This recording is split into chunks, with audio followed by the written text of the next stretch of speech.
Antonio, président aumônerie catholique universitaire eto Ambositra.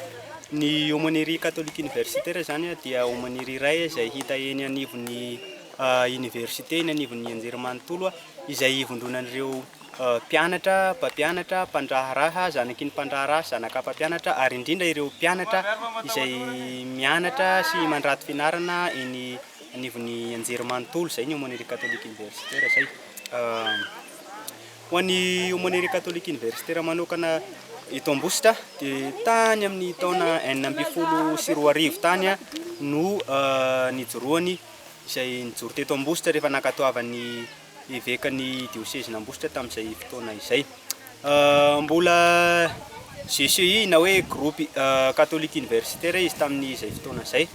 Fa tamin'ny taona 2024 no rehefa nafenoan'ny fepetra takiny au niveau national eo amin'ny aumônerie catholique universitaire de Madagascar dia najoro amin'ny fomba ofisialy izy tany amin'ny 19 février 2023 dia amin'izao dia mitovy saha tamin'ny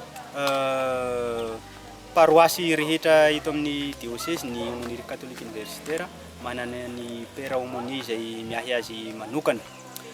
Mandray anjara mavitrika sy ny activité rehetra misy eo anivon'ny diocèse ny aumônerie catholique universitaire.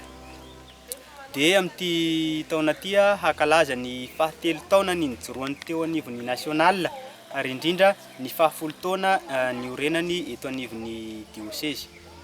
Zay amin'ny ankapobeny mahakasika ny aumônerie catholique universitaire. Diniany anarako secrétaire général ny aumônerie catholique universitaire eto Ambositra. Mahakasika ny resaka fikambanana masina dia maromaro ny fikambanana misy ao hita ao anatin'izay ny EFT, ny AIMO, ny SUDFRA.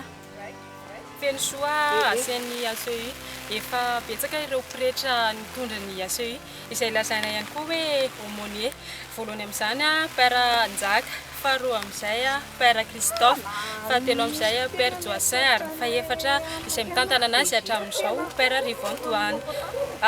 Ny fikambanana misy any zareo mopera reo voalohany indrindra père Njaka zao ao amin'ny fikambanana diocésiana, père Christophe mbola ao amin'ny diocésiana ihany koa ary père Joassin ao amin'ny fikambanany Jesoa ary père Rivantoine ao amin'ny fikambanana diocésiana ihany koa.